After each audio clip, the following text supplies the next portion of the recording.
This Hangout on Air is live. Welcome. This is a very special edition of hangops.eu, the European edition of Hangops, on this glorious 16 April 2015. I am your host, half of your hosts, Frosty. This is Andre. Nice to see everyone again since last year. Since last year, it's been a while. It's been a while since we've done a hang-up session. Andre was nice enough to fly all the way to Paris. Just for this. Just for this! So, once again, I'm Dan, Frosty. This is Andre. We're doing the hang-ups. Why are we doing it? We're doing it because there were a couple of excellent European editions of Devopsdays that just wrapped up. The Parisian edition wrapped up yesterday, and the Ljubljana edition just 2 weeks ago. Yeah, right? 2 weeks ago. So we thought it would be good to do a little bit of a retrospective, talk about those events, how they were the same, how they were different. And we're lucky enough to have with us today not one, but two people who spoke at both events. So I'm going to let you guys go ahead, introduce yourselves while I do the housekeeping, and we'll get underway. You can start, Oliver. Yeah, I'm Oliver. I was quite surprised that my talk about dealing with mistakes, called Screwing Up for Fun and Profit, was accepted at both Ljubljana and Paris, and I'm quite excited to be on this Hangops.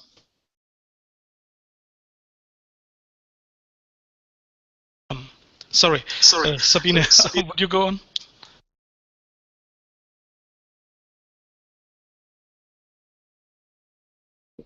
So Sabine, you're on mute. You're going to want to unmute yourself, and then feel free to start again.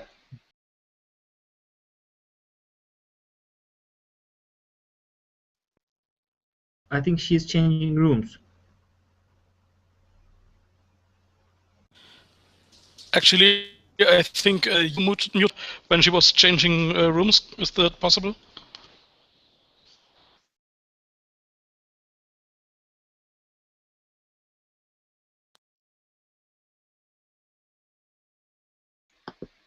Well, that's very interesting. I can't unmute Sabine. Sorry, Sabine.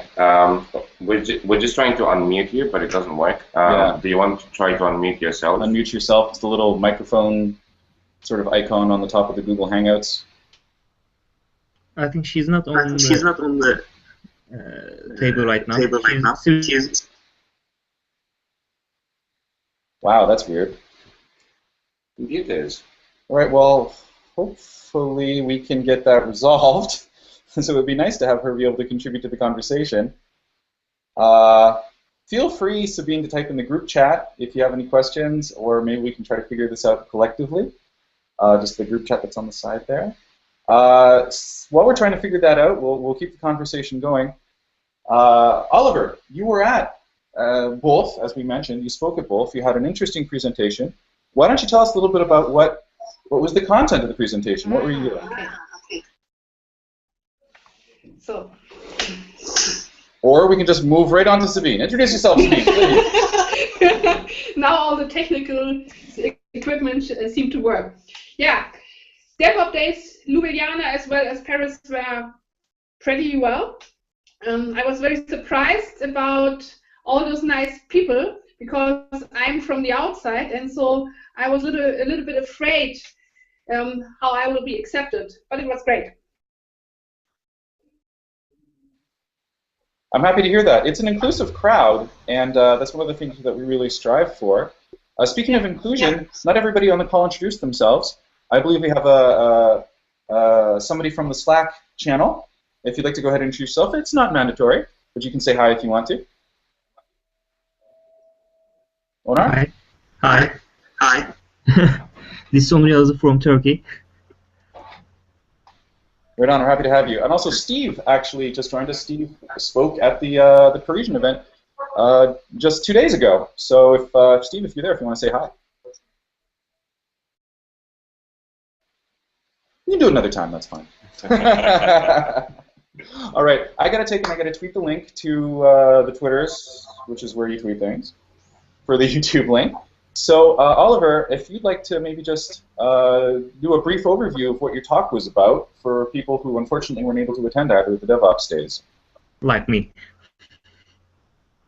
Yeah, my talk basically was about patterns and anti-patterns, them up with communication and dealing with mistakes. I've had quite some experience in different teams.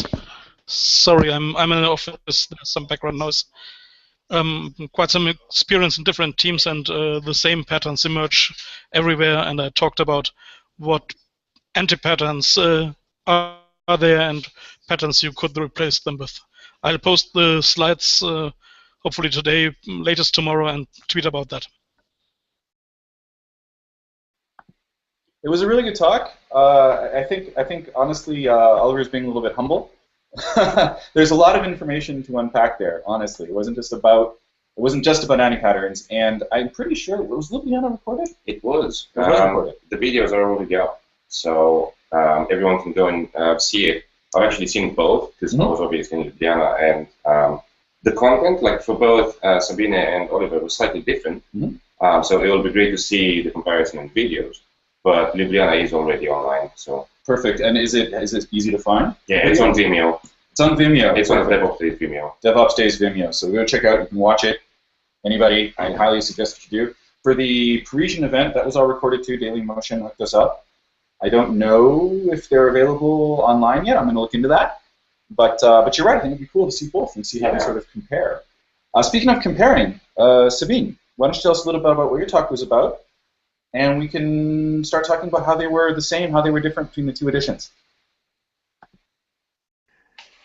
Okay, my talk is about the human being, the attitude to work in a team, that the attitude is very important for having success, for bringing people together, and about communication, where the reasons are that communication often fails, what we can do about this, and that it's almost ourselves who has to start a change when we want to change something within the communication, because we can't change someone else.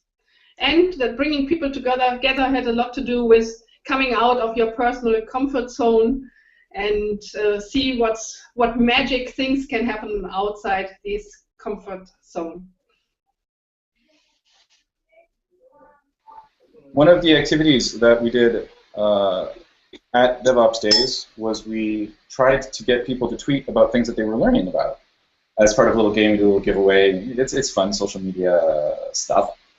And one of the tweets that came up, or one of the things that came up on numerous occasions, was exactly what Sabine was talking about, is that you have to get outside of your comfort zone in order to do interesting things. And I think that was a message that really hit home for a lot of people.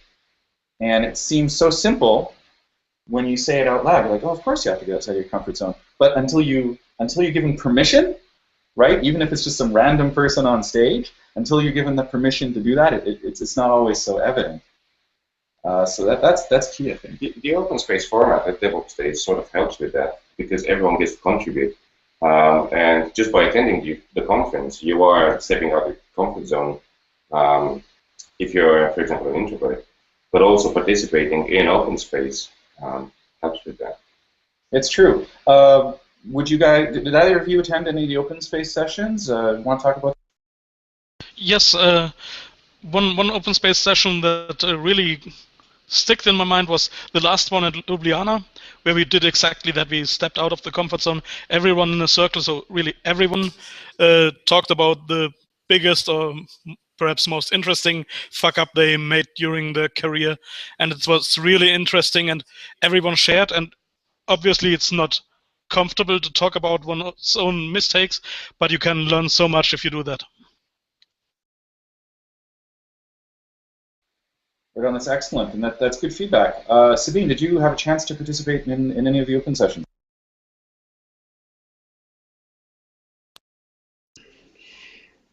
In Paris, there was no time because I had my open space outside. Andre joined it, and so we were talking in a small group about different things: communication, bad communication, communication which is a little bit violent, and some things. But it's all the same. It's when you talk about these topics that you want to change something within, you have to leave your comfort zone, because you have to leave old habits. And you have to start to think about yourself, and to start to think about yourself it's mostly not very comfortable. To look in the mirror and examine what you are doing, it's hard sometimes. And then try to change it. Yeah, and because changing habits is not always having success at the first step. It means to fail, and that's what Oliver said. When you want to change some of your habits, you have to deal with your own failures. And you have to think about your own failures, and that's very, very hard. Besides all the work we have to do every day. It's not the only task we have to fulfill each day. It's something we do to the other things as well. That's a very good observation. It is tough to be introspective, and especially if you're being introspective and you're trying to find ways to improve yourself, the first step is being honest. And that's another topic that came up, another word that came up quite often in the talks, at least in Paris. Yep. I imagine it did in Ljubljana as well, is honesty. I think it's a catchword in DevOps. I think it came up in a lot of topics. So, for example, we had talked about recruitment and hiring, and that sort of spoke about honesty and from both sides of the interviewer and the interviewee, as well as in open space. So everyone at the conference sort of had that topic in their mind. Yeah, no, it's critical. It's critical. Oliver, did you notice any sorts of similar topics that sort of kept coming up, both at the Ljubljana event and at the Paris event? You know, we talked about honesty as one of these key phrases. What other phrases or ideas were popping up? Yeah, I think there was quite a bit of a topic overlap between the two, but each talk added new focus points, I'd say.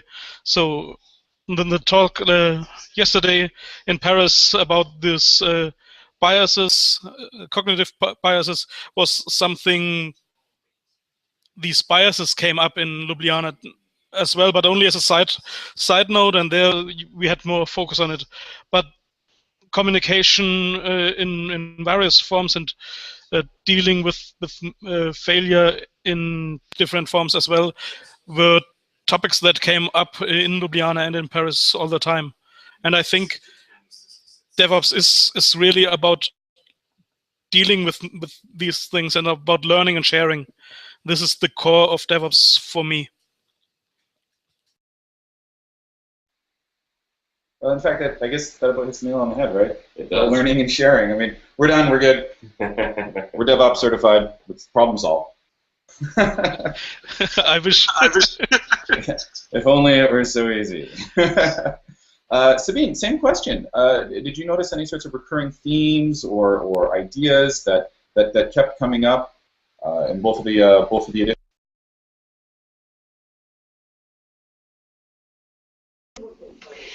So you are right that to be honest is a very important thing. Honest to yourself, honest in a team. But another important thing, and that was a question which I was often asked: what about building up trust? Trust is a very important factor in teamwork. And the question was, how can I build up trust? And I always said, you are the first to give trust, and when you give trust, you will earn trust. Not at once. It's also a process which takes a little bit of time, but earning trust means a little bit more. It means the way how I give appreciation, the way how I give feedback, the way how I talk to people, or better talk with people, not only talk to people. The way how I, as a leader, for example, deal with failures, with my own failures and failures of others. And trust is, when you have all this done in the right way, then you will earn trust. And trust also depends on your personality. Sometimes you can do all things in the right way, but something in your personality, yeah, isn't that easy. I totally agree with Sabine. I too talked a bit about trust, only at the side of my talk, but Sabine? Okay. No, I totally agree that trust is something very important, and you can't make someone trust you. Trust is based on experience, and the only thing you can do is give to trust people first, and then they'll experience you're giving fair feedback, you're giving constructive critics, and you're open about what you think and what happened, and then they'll probably start trusting you. But the speed at which this happens is individual, and you can't make someone trust you. Yeah, definitely. I think it takes time to build not only trust, but any relationship between you and your coworkers and everyone else in your team. So yeah, you're right. It does take time, and you have to be patient, I think. Sabine?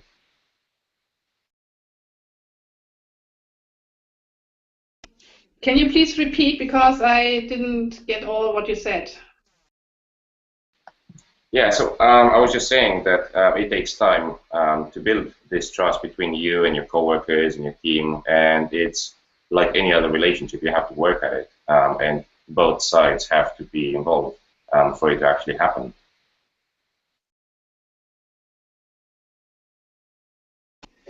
Yeah, for building trust, you have to look very close to what you are doing, the way how you are acting, and you have to be clear for yourself what your aims are, how you want to appear for the others, and how you want to go on in your work.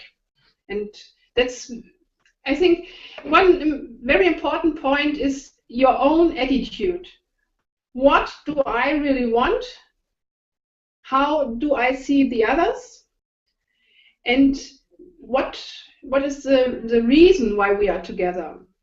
So, and for me, it's very important that I do not have to play a role when I'm at work.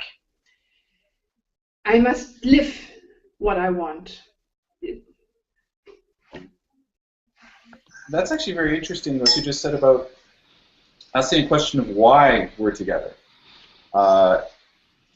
That just hit me right now, right? Like that's actually quite interesting. I mean, when you're put into a work situation, you almost just assume, well, the why of why we're together is because we happen to work for the same company. But that's necessary but insufficient to build trust, right? Just because you happen to be paid by the same employer is not enough. So the why of why you're together is huge.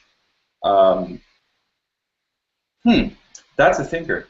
Oliver, do you have any thoughts on that? Or I mean, that's a lot to unpack right there. Yeah, I think perhaps it is if you're doing work that you like to do and you see some purpose in your work, then you have a reason apart from having a job and earning money, and that's when you can start trusting people and building relationships based on this, because you have shared goals, and the goal is not we each want to have a huge paycheck at the end of the month, because that's not a shared thing, that's only the same thing. But we share the vision to whatever, automate things if you're in operations, or we share the vision of the company to help people do whatever the mission is. If you believe in it and your coworker does too, you can trust him that he doesn't sabotage what you're doing. And then I think something that came up in one of the open spaces yesterday too is if you're starting to be vulnerable, and if you're showing you don't necessarily defend yourself from everything, but allow others to approach you, then this really gets things flowing and opens up minds and hearts, even if that's a bit cheesy to say. It is perhaps a bit cheesy, it's a bit corny, but it doesn't invalidate it. Yeah. Right? I mean, the message is still important, and the content there is still critical. And that plays into what Sabine was saying earlier about it being a two-way street, right? You have to give trust to get trust, and so part of the way of giving trust is to make yourself available, to make yourself vulnerable, and then that's how that builds up. It can backfire, right? So, another thing that came up in both Ljubljana and Paris was empathy. And you have to care about the other people around you, and as you were saying, open up yourself to them. So without that, I don't think you would get very far. Yes, I think I try. I sometimes fail, but I try to approach every person I meet with the attitude, okay, you can, I know you can screw me over once. I learn from that, but I'm not going into a conversation or a new relationship expecting you to do that, because what's your reason to do it? And that comes back to, I think, what you had said in the talk, at least in the Paris edition, which was assume good intentions, right? Like, start out from a positive spot. Assume everybody did the best job they could, that nobody wanted to screw anyone over, and then work from there. It's disastrous to work from the other way around, frankly, but I think we've all been there. Yeah. I mean, we're humans, right? It's difficult to avoid it, but. So we actually got a question from Winner in the chat. Yes, in the global world, we are working in multinational teams. This is true. Very multinational. Yeah. We're sitting here in Mozilla, which has offices in friggin' every time zone.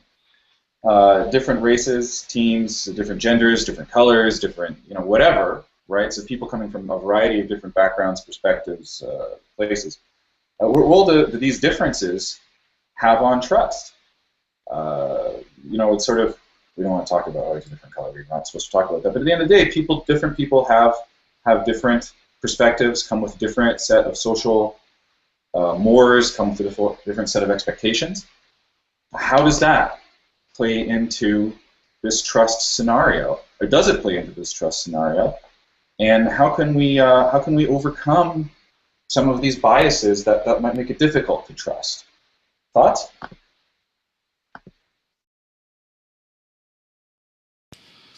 Okay, I'll try that. I think that what really helps there is to step out of the professional role you are in and try to see the person you're working with, and get, if I can talk about one of the hobbies, even if it's totally unrelated to work, I see he's probably, as I said, assume the best. He's probably a great person, and if you have established some kind of basic relationship, then if you are running into problems on a professional level, there's always some kind of backup or fallback. You know the guy is someone you like and he likes you back, so he most certainly doesn't do it just to harm you. He does it because of a misunderstanding or because you're misinterpreting some cultural science or whatever.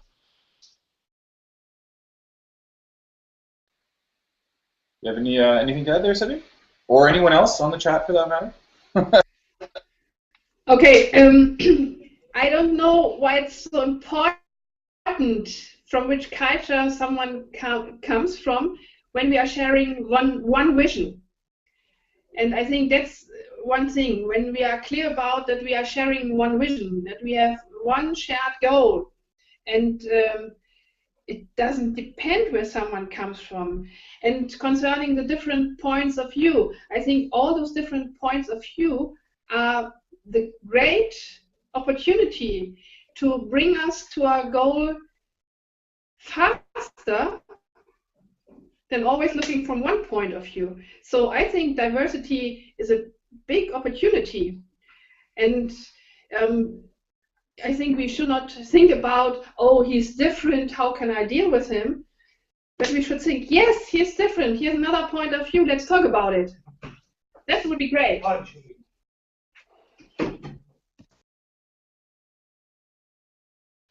So that's actually that's a very interesting note there as well. For you're both sort of, I think, working towards the same goal, as it turns out, which is that you can make that that diversity an advantage, right? So Oliver, to sum up, basically try to form those personal relationships, and that way, when you hit an expectation problem where you hit sort of a social problem, instead of going, oh, freaking foreigner, you can go, no, wait a minute, this has nothing to do with that, right? Like, I know this person, she does great work, we can work through this, it's okay. And then Sabine, you're saying exactly, like, if you're working together to a goal, that diversity can be an advantage.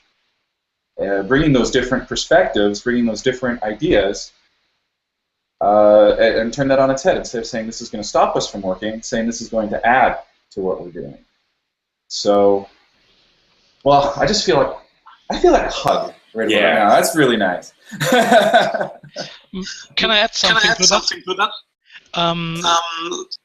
I think Sabine is totally right. Diversity is a huge advantage.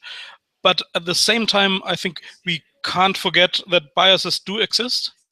And one part of DevOps Days in Paris was always about know there are biases and then do something to work around them. I think denying biases won't help you. I know Sabine didn't propose that, but sometimes I feel that some organizations try to just avoid the topic. This doesn't make the bias go away. Be aware of biases, and then you can engage them. That's critical, I would say. There is I think at least there is, a nascent industry in consultants that basically just do that, right? You know anything about that? I've heard of it, but I don't know anything about it.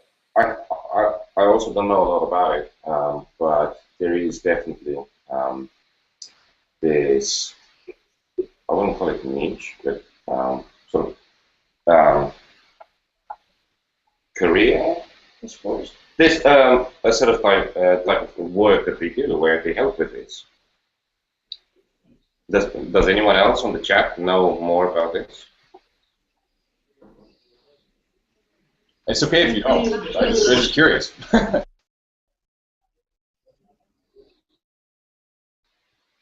So, okay, that's fine. I'm pretty sure it exists. Yeah. But you know what? We'll look into it. We'll find out. We'll try to get some more information on that. And if it doesn't exist, we're gonna print money. Okay, so let's get back to the sort of the original topic. Talking about sort of say the retrospective here, the 2 DevOps days. I would like to unpack, since the topic of cultural differences or similarities or whatever, maybe we can unpack a little bit on what was sort of the same about the 2 events in terms of the composition, in terms of how the open spaces were approached, maybe what was different. So, you know, here in Paris we had, obviously, sorry? Okay. We had, you know, a number of French people in the audience, which is good because this is where we happen to live. But there was also a large international audience from all over the place, and that, you know, that was an interesting mix. How was Ljubljana? It was very similar. We had a lot of people come from a lot of countries around us. Mm-hmm. This year it was actually quite a split between the local audience and from abroad. What I noticed in Paris is that during open spaces, people were comfortable speaking in French, which is very encouraging. Like, do it. If it works, that's fine. But I think in Ljubljana, a lot of people were a bit afraid of starting conversations in Slovene, even though everyone in the group was Slovene. They felt like they have to speak in English. So I'm not sure what drove that, but it was really nice to see in Paris that people felt comfortable speaking to each other. That's an interesting observation. Oliver, Sabine, did you notice any similarities or differences, cultural introspections?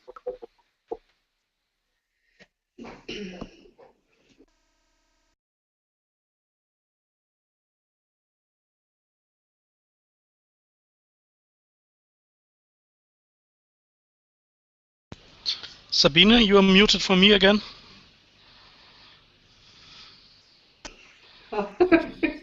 So now you hear me?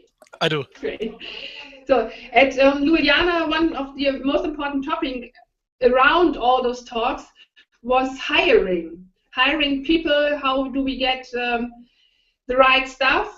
And I was very surprised about what Andre as well as other told me about the situation in Ljubljana, the restrictive situation for getting people from outside. And in Paris, my impression was that a lot of people came to me in case of leadership. How can I lead people? What can I do to change a team? And that was the most important topic in Paris, which I was asked to. For me, first, something both conferences had in common is they were really awesome and great people were there. The main difference for me was that Ljubljana was much smaller. I think 1/3 of the people, just a rough guess. And so it felt a bit more familiar, and in the end you felt you knew this more. I think that was an advantage for the open space. And for the talks, obviously, it's good if you have a bigger audience. So from the content, both had a nice mix of technical and cultural talks, and I really enjoyed both. I wouldn't want to have to choose. We're not picking favorites here. Yeah. We're not picking favorites. But I just wanted to touch on your, you mentioned that Ljubljana was much smaller than Paris, and something that I've taken away from being at the Paris one is seeing a bigger DevOps day. So in Ljubljana, I think we were 80 or around that number. It's good size. Yeah. It's good size. It's our second year. It grew. We were happy with the audience, like the number that came up. So I think we're slowly growing, but it was really helpful for me as an organizer of DevOps Days to see Paris and the team that they've done an amazing job at organizing it. And it will really help me next year when hopefully we will have a bit more people on how to structure it and how to moderate it. So that was one takeaway for me. It's a good takeaway. Yeah, that's a good takeaway. I would have liked to have been at the Ljubljana event, but life. That's excellent. So again, for those. Go ahead. You're. One wish when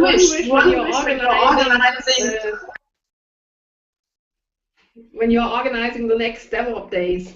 I don't know how the other speakers think about it, but I think some kind like a headset to talk is very helpful because you have your hands free and you don't have to do all these things with the microphone. And when you're not familiar with talking with a microphone, it's very difficult to find the right distance. So that is very, very helpful. I've seen this on CeBIT talks, and it works fantastic. I'm going to have to go ahead and agree with you. Yeah, same here. In your statement's entirety. Definitely having the headset is easier for the speakers, and you don't have to mess around with the distance or whatever. I 100% agree with you. It's actually something we discussed on our side, on the Paris side. And it's a volunteer team. You got to pick your battles, and that's just one of the things that we had a checklist of stuff prioritized, and it was not at the top.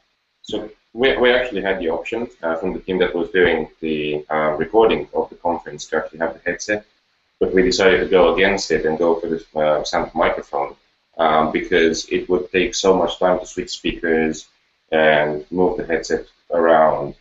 So it was a lot easier to switch speakers just by having a standing one.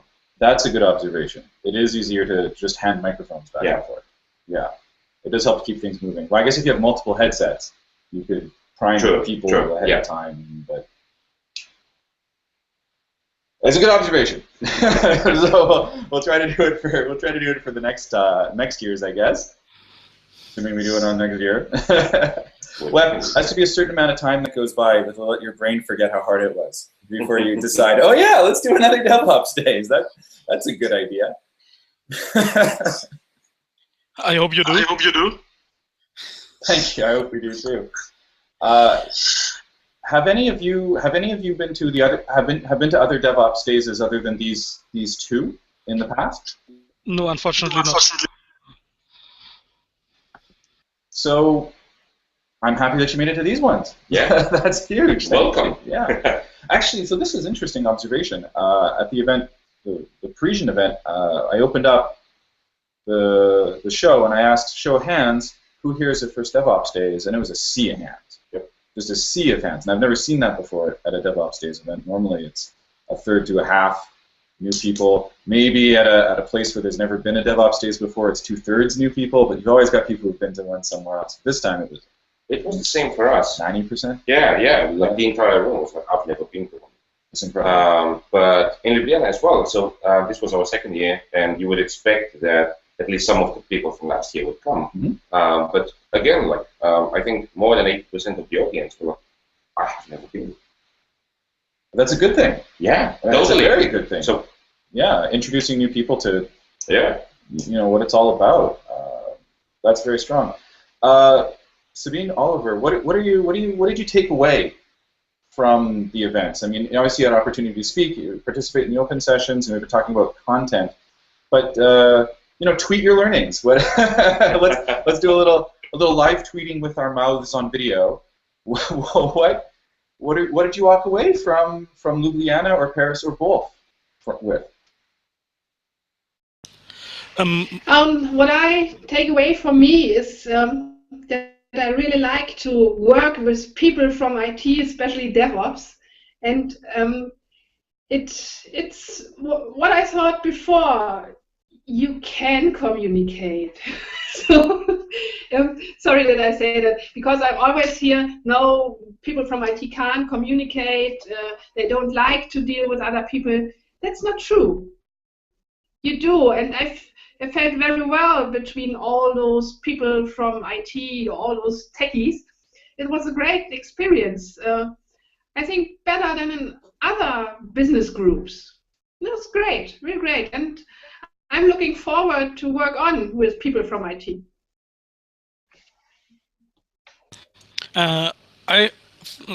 Apart from having a million new ideas I need to validate or throw away, one of the great things about these kind of conferences is that no matter with whom you are speaking, whether speaker or attendee, they all share the same goals, and so they also share the same problems, and you have someone to talk to and discuss and have a sparring partner for your idea how to approach a situation. And I really liked that. It's, yeah, you have the shared goal. You've earlier said you need that to trust each other and to build relationships, and I think DevOps Days was really great at building new relationships with other guys. I have to unmute myself. There we go. Yeah, absolutely. And that's what it's all about. Now, this is very interesting. There was a first-timer who came up to me towards the end of the second day and said, hey, it's a great event. I really learned a lot. I enjoyed things. There's lots to talk about. But this is sort of like a cult, isn't it? Right? It's kind of like a cult. Like once you're on the inside, everybody talks about how good it makes them feel. You have your own special language. You don't really, once you're inside, you don't really want to deal with people outside anymore because it's unpleasant, because they don't know how to talk, they don't know how to interact. So let's talk about the elephant in the room. Is DevOps a cult? Is it a cult? So I wouldn't call it a cult. I would say that knowing DevOps, it's really hard to define DevOps, but just knowing about it and just things that it introduces into a team does open up your brain, but that doesn't make it a cult. It just makes you more informed and I think more open to accepting other people. So I would say that it's the opposite. And once you start practicing this, and for example, attending DevOps days and events like this, it would make you more open to accepting new people and trying to teach them and showing them that this is really useful to know. Well, you sound like a guru right now. Are you going to try to join a cult? No. I'm going to shave my head. Well, that's an interesting observation. Is there a cultural divide between people who are initiated, if you will, into DevOps circles and people who aren't. And is that relationship, does that relationship need to be treated differently, right, than two people who already know what's up? I have a shame. And the venue in Paris was hot enough that I wouldn't have mind if someone sprinkled me with some kind of holy water. But I don't think this is a cult. Actually, nothing of DevOps is really new. I mean, we know how to communicate, or there has been a lot of research. It's just about being aware again of how to deal with these things. And obviously some tools are new, but for me, the core of DevOps is culture, and the tools follow. And these, I don't see that it as a cult, and obviously there shouldn't be a divide. I can approach everyone the same.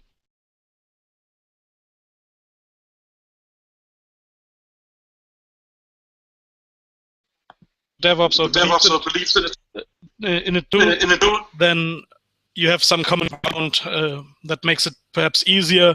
But what I brought up for an open space in Ljubljana was actually how to expose people on the outside. Okay, now I sound like an evangelist, but but really how to show the benefits it has. But there is no such thing as certified DevOps, or you are in the in-group, you are not. Whoever comes is the right people, was the motto, or was one of the rules for open space, and I think this is true for the whole DevOps movement.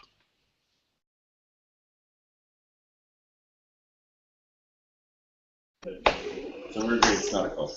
It's not a cult. Yeah. Go ahead. Yeah. I'm coming totally from the outside. So I was totally new when I was in Ljubljana. I've talked to people about DevOps before, and so I was really a little bit afraid. Will they accept me as a person, as someone from outside? But there was no problem, because they were interested in what I'm doing and why I'm there, and I was the same.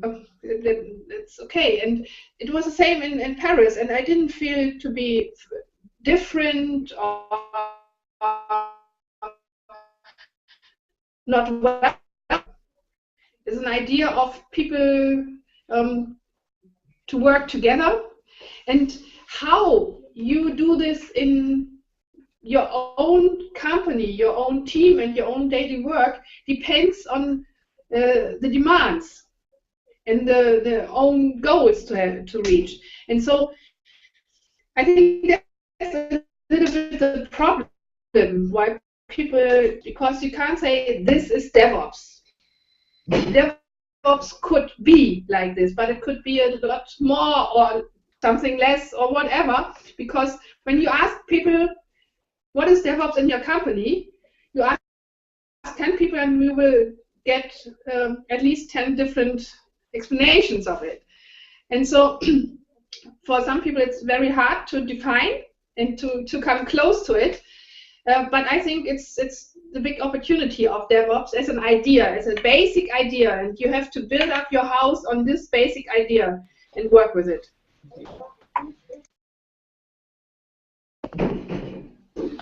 Like the idea of building your house with DevOps. Yeah, that's a nice mental image, honestly. DevOps is not about tools, so we can't literally build a house with DevOps, but figuratively, yeah, exactly. Sort of construct your, construct your frame, like figure out how it is that you want to live, because you live in a house.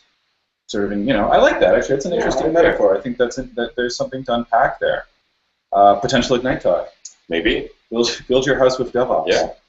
I just wanted to say, I was talking to someone, I think in Ljubljana, and saying like, I want to do DevOps is so difficult to define. What do you want to do? And a good analogy that we found was trying to say like, I want to do enterprise.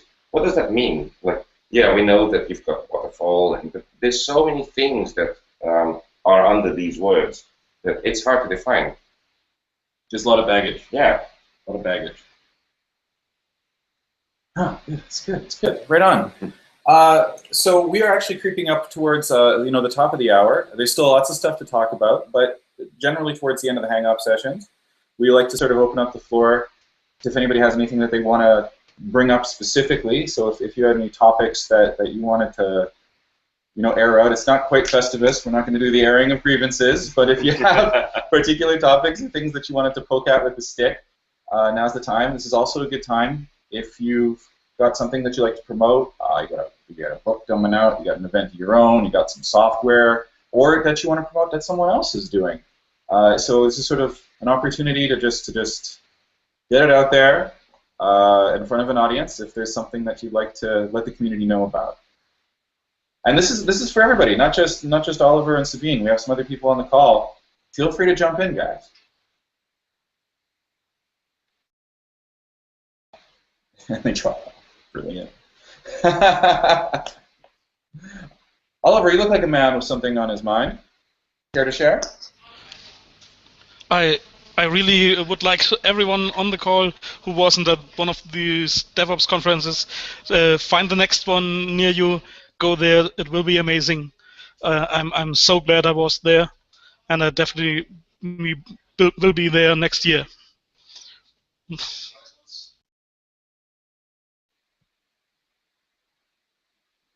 How about you, Onir? I see you had an excellent question earlier in the session. Is there anything you'd like to share before we wrap up? Well, I have some things on my mind, but I'm not sure if it's adding something to the conversation right now.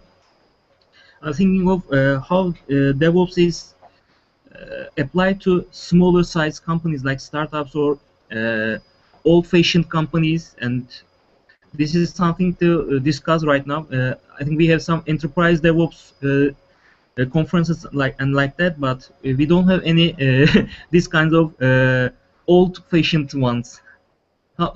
Do you think any old-fashioned ones can apply DevOps culture into their workings? Maybe I'm not familiar with the phrase you use. Old patient. Old-fashioned. Yes. Old-fashioned. Sorry. I'm sorry. No, that's pretty. Yeah, exactly. So how does DevOps fit into old-fashioned? Well, man, it's too bad we don't have Dirk.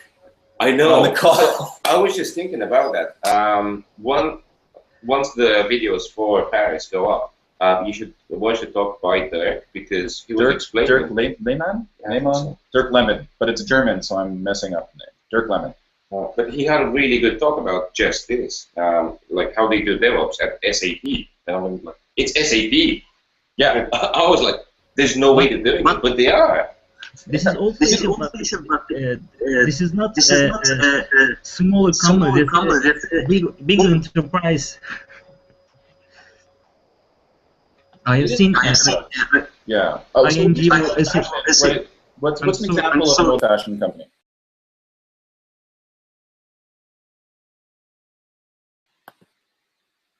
What's an example? Sorry about that. Maybe I'm not actually telling about putting my thoughts on the table correctly. I mean, with old-fashioned, there are some companies, they are coming from old waterfall cultures and old, like say, bus companies. One-person companies. How can they apply DevOps to their workings, inner workings, and their culture? So yeah, you're right. That is a different question. You don't necessarily need to be a monolithic enterprise to have traditional approaches to workflow and so on and so forth. I definitely have some thoughts on that. But Sabine, Oliver, did you have anything to say on that? To jump in to talk about that? I think the most important thing is to keep in mind you can't throw a company or organization on a complete new path overnight. This baby steps thing that's coming up all the time is the right approach. Try to find a niche in there. If it's your project, perhaps even only how you yourself organize your work. You can have a Kanban board for the tasks that are assigned just to you. But then share. This sharing in in comms is very important. If you apply some techniques, even for you, only for you, if no one else wants to try that out in your organization, but you have great results and shared, someone else will try some of that too, and so you are starting some kind of a grassroots movement in your organization.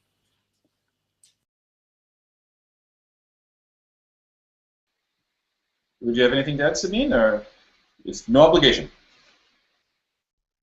Okay, it's to change the whole methodology in the company is very complicated, and so I think it's the same as Oliver said. You have to start small with small steps, one step after the other, not too much in one period, and try to fix these first steps so that they become habits of you. And then you can start with the next one, but choose very well with which you start. Not with the biggest at first, but the smallest at first, and then then put more onto it. Sorry, I have to leave for the next meeting. So bye-bye. Thank you very much, and hope we see again. Well, thank you. It was great. Thank you for speaking at both events, and thank you for joining us today. It has been excellent. Okay, bye-bye. Bye, Sabine. So yeah, so there you go. So to sum up there, you know, an old-fashioned or outpatient companies. Yeah, the best thing is to start small, and even if start small means you on your project, and just try to share what you're doing, and some people see how what you're doing is better. That's infectious. Just going back to Dirk's talk, this is exactly what he was mentioning. It is. I know that SAP is a huge enterprise, but the way they started is like they started with their own team, and once everyone else saw that this works, they are starting to adopt it outside of this team. And if you start to push your changes to the whole organization, you're inducing fear, and they will build up resistance to what you're doing. So you can always start with yourself, and if you find someone who shares what you think, start with a colleague too. But you can start with yourself even in the most restrictive organization. Start small, start with yourself, and share. That's, I mean, sage advice, frankly. So I hope that helps, owner. I hope that gives you some food for thought. So yeah, as Sabine mentioned, we have to get going. It's the top of the hour. In fact, I'm pretty sure someone else has this room booked after me, so we're going to call it.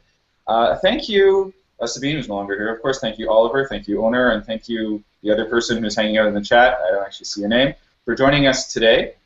Thanks for the questions. Thank you for everybody in the Slack channel who's watching on YouTube. I think we had a good little chat today. Yeah. Right on. So as far as hangops.eu is concerned, we've had a hard time getting it off the ground in the past. Remote workers, people working from home, so on and so forth, is much more common in North America, which means people are generally more available to do this type of activity. If these hang-up sessions are interesting to you, if they're valuable to you in a European-friendly time zone, please let Andre and I know. Send us tweets, let us know on Slack that this is valuable, and we'll try to hook up some more sessions, some more speakers, some more topics over the coming months. So thanks again. Yeah, thank you. Thank you. Thank you for having me. Thank you again. I'm going to go ahead and stop the broadcast. Thank We'll you. see you next time, everybody. Great. Okay.